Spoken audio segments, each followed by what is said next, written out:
Hello everyone, welcome back to my channel. ये to healing heart का part 8 है। Last part में हमने देखा था कि यानली चाइना से कोरिया आई है विंग से मिलने, और विंग अभी तक 3 दिन हो गए हैं बेहोश हैं। वहीं रान सिचेन और वांग जी 12 साल बाद एक दूसरे से मिले हैं, पर अपने रिलेशनशिप के वजह से नहीं बल्कि विंग की थीसिस की वजह से। So let's get started. Wang Ji shock में बैठे हुए हैं और समझ नहीं आ रहा है कि वो कैसे रिएक्ट करे। वांग जी को उम्मीद थी कि उसका भाई आज आया है तो शायद थोड़ा उसकी और अपनी पर्सनल लाइफ से रिलेटेड बात करेगा, लेकिन घुसते ही वो समझ चुके थे कि ये प्रोफेशनल मीटिंग है। लेकिन ये उन्हें बिल्कुल उम्मीद नहीं थी कि इतनी बड़ी शॉक रहेगा उनके लिए।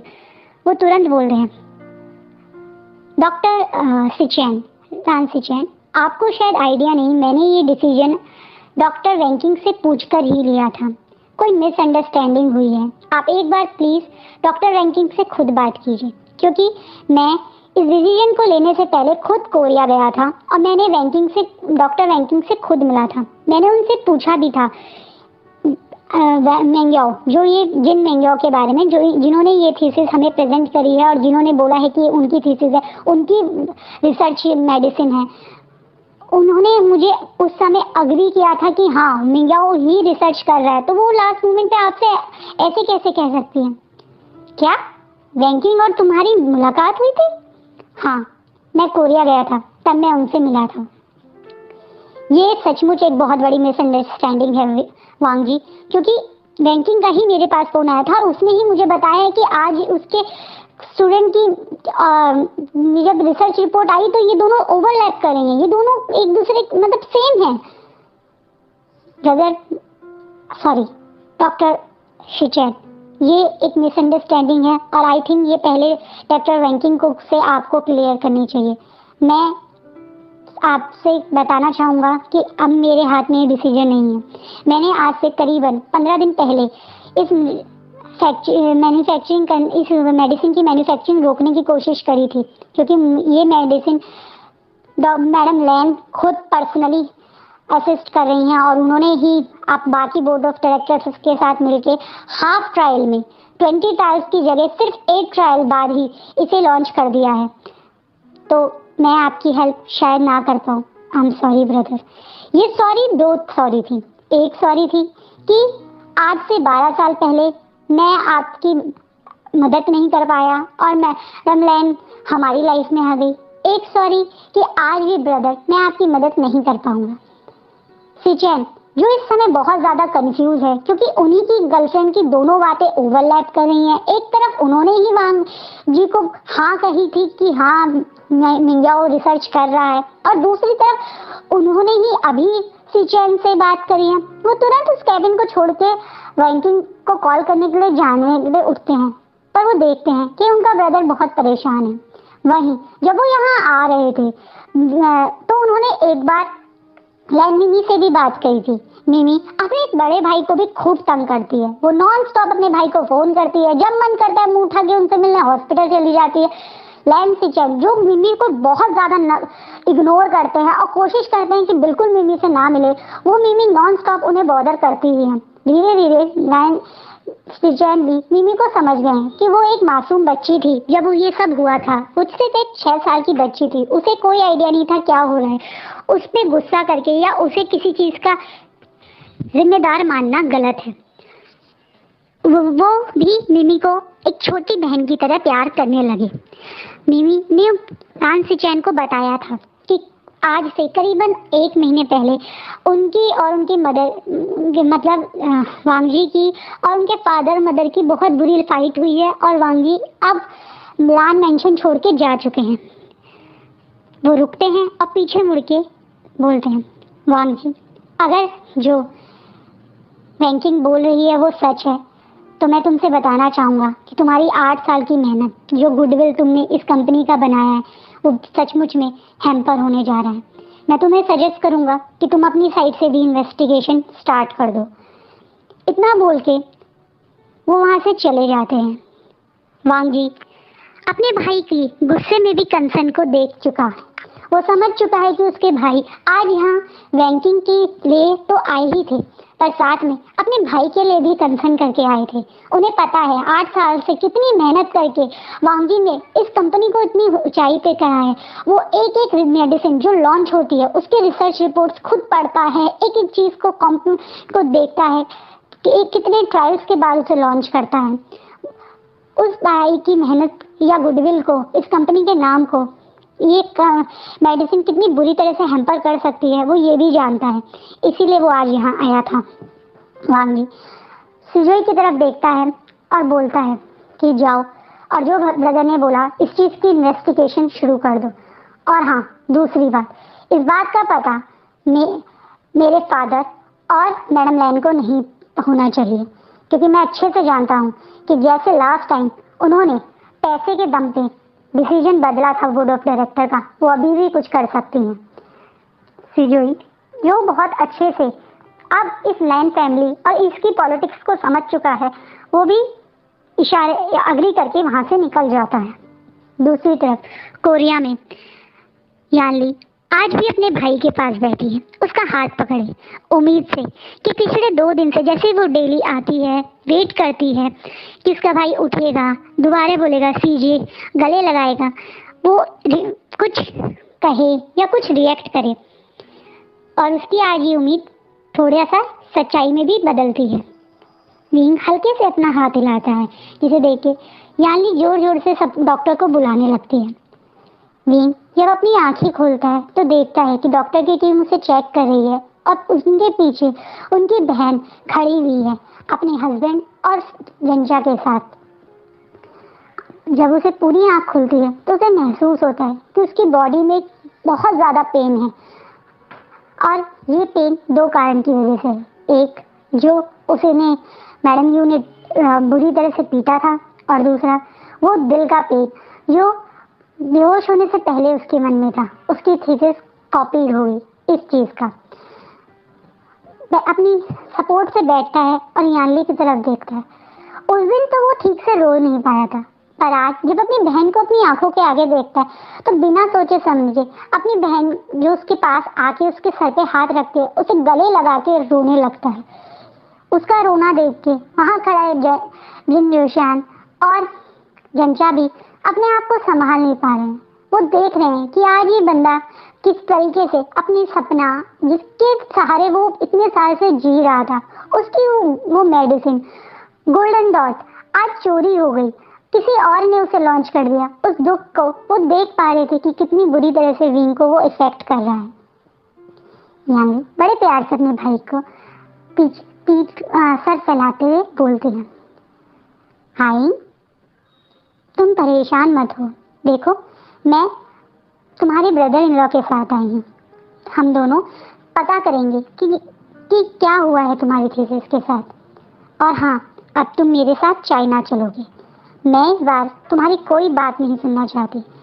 तुम हमारे साथ वहीं रहोगे और हम वहीं पे रिसर्च करेंगे। पर सिस्टर मैं आपके साथ मैं आपके साथ कैसे जा सकता हूँ? मुझे यहाँ रहना है, मुझे पता करना है कि मेरी थीसिस किसने चोरी करी, कैसे ये हुआ ये सब कुछ। तुम ऑलरेडी इंस्टीट्यूट से निकल चुके हो, तुम्हें इंस्टीट्यूट में वो दोबारा घुसने नहीं देंगे। सिक्योरिटी गार्ड तुम्हें क्या लगता है जिस तरीके से तुम्हें निकाला गया है वो तुम्हें कॉलेज में खुलेआम घूम के तुम्हारी इन्वेस्टिगेशन करने देंगे? नहीं।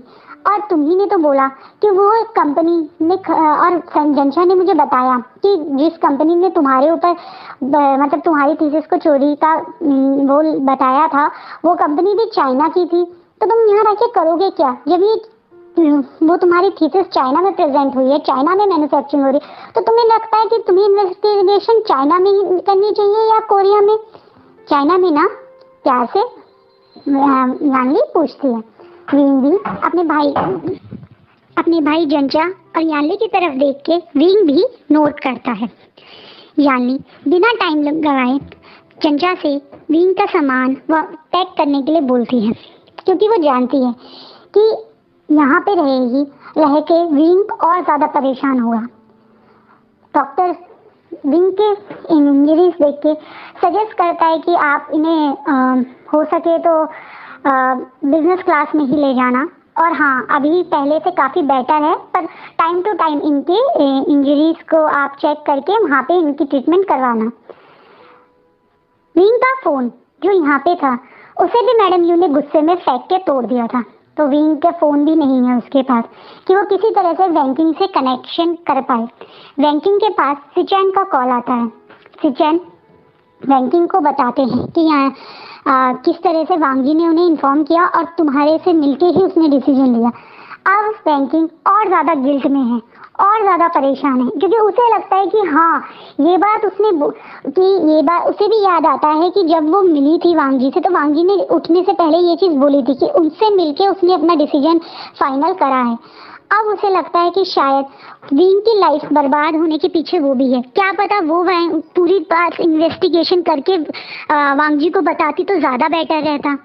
वो दौड़ी दौड़ी अपने भाई वेंचाओ के पास जाती है और उससे पूछती है कि वेंचाओ, ये बताओ कि कौन था वो स्टूडेंट जिसने ये तुम जिसकी थीसिस तुमने प्रेजेंट की है। वेंचाओ जो अलग ही कॉन्फिडेंट था, घमंड में था कि भाई साहब मैंने तो इतना अच्छा कर दिया, एक ऐसी मेडिसिन निकाल दी 70% रिजल्ट वाली।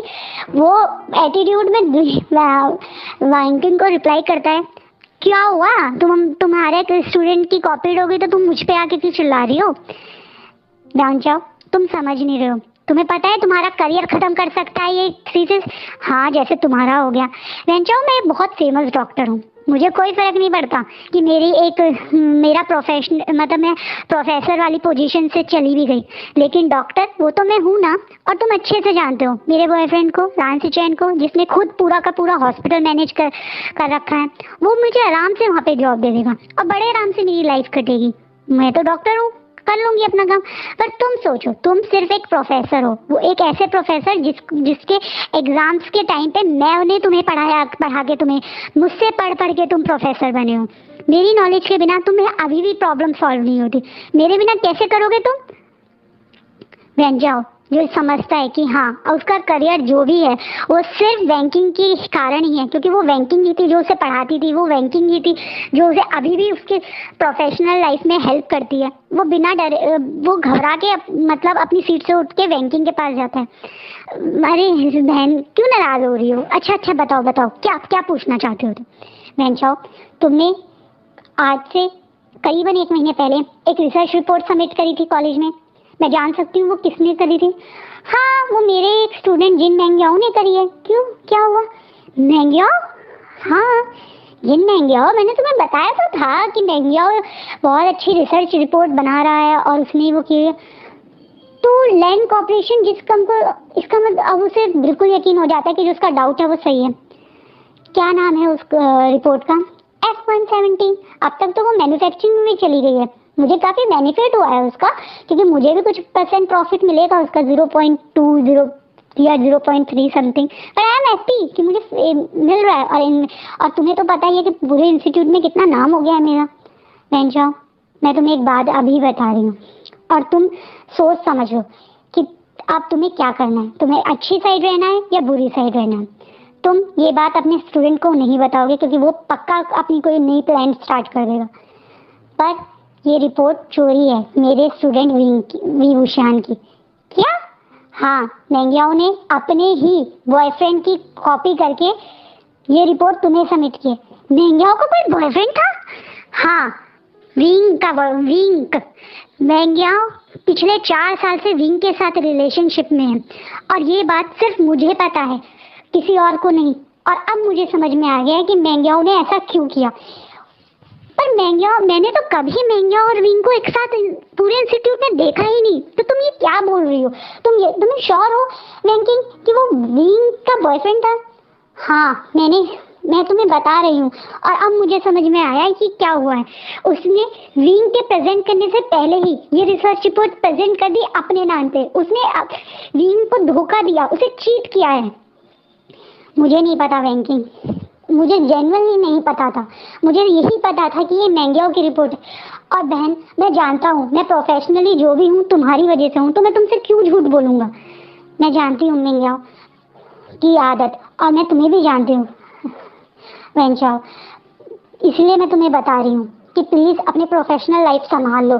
इस एक रिपोर्ट पे इतना मत उछलो, अपने बाकी स्टूडेंट पे ध्यान दो और तुम टेंशन मत लो, मैं तुम्हें बस सेव कर लूँगी। चेयरमैन को मैं समझा लूँगी कि तुम भी मेरी तरह मतलब अवेयर नहीं थे कि तुम्हारे स्टूडेंट के कॉपी करी हुई है। थैंक्स। दोनों एक दूसरे को थैंक्स करते हैं, बाहर आते हैं। रैंकिंग अब इस पूरी गुत्थी को सुलझा चुकी है।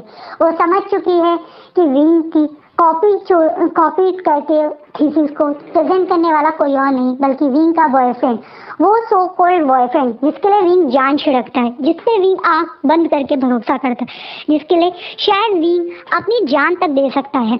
उसने उसकी पूरी मेहनत, उसका 13 साल का सपना चोरी करके अपने नाम पे प्रेजेंट कर दिया। अपनी कंपनी को प्रॉफिट देने के मारे या उसे जो प्यार में धोखा दिया। अब रैंकिंग समझ नहीं पा रही है कि वो क्या करे। तभी उसके पास सिचैन का कॉल आता है।